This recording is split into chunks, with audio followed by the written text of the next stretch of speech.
عارضی دنیا کے مکانات پیسوں سے بنتے ہیں جو صرف امیر لوگ ہی بنا سکتے ہیں، اور آخرت کے محلات نیک اعمال سے جو غریب بھی بنا سکتے ہیں۔ کچھ حادثات انسان کو رب سے جوڑنے اور گناہ چھوڑنے کے لیے بہت ضروری ہوتے ہیں۔ اللہ کے دربار میں حاضر تو سبھی ہوتے ہیں، مگر راستے الگ الگ ہیں۔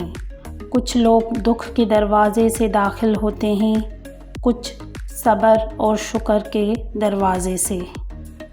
انسان کی فطرت ہے، لا حاصل کو روتا ہے، حاصل کو رلاتا ہے۔ اپنے غم کی نمائش نہ کر، اپنے ضمیر کی آزمائش نہ کر، جو تیرا ہے وہ تیرے پاس خود آئے گا، ہر روز اسے پانے کی خواہش نہ کر، تقدیر بدل جائے گی اپنے آپ ہی اے دوست، مسکرانا سیکھ وجہ تلاش نہ کر۔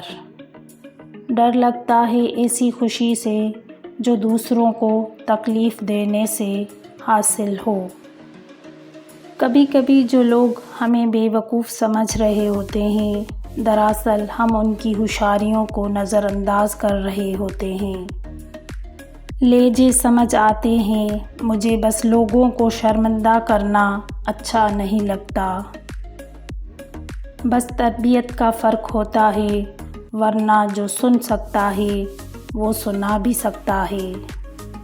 کبھی یہ مت سوچنا کہ ہمارے رب نے ہمیں مشکل میں اکیلا چھوڑ دیا ہے۔ یاد رکھو امتحان کے وقت استاد ہمیشہ خاموش رہتا ہے۔ شرک کے بعد بدترین گناہ اللہ کی مخلوق کو تکلیف پہنچانا ہے۔ عورتوں کے لیے ضروری ہے کہ وہ ایسا کپڑا پہنیں جس کی آستینیں پوری ہوں۔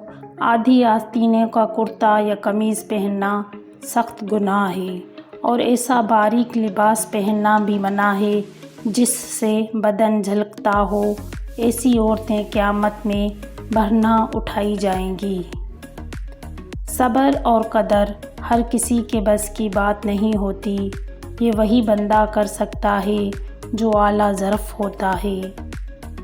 یہ سنت نبی صلی اللہ علیہ وآلہ وسلم ہے کہ بیوی کے ساتھ نرمی سے پیش آؤ، چاہے خود کو کمزور ظاہر کرنا پڑے، بجائے اس کے کہ بیوی پر ظلم اور سختی کر کے خود کو دلیر ظاہر کرے۔ محبت کے قیدی پرندے کھلے دروازے دیکھ کر بھی آزاد نہیں ہوتے۔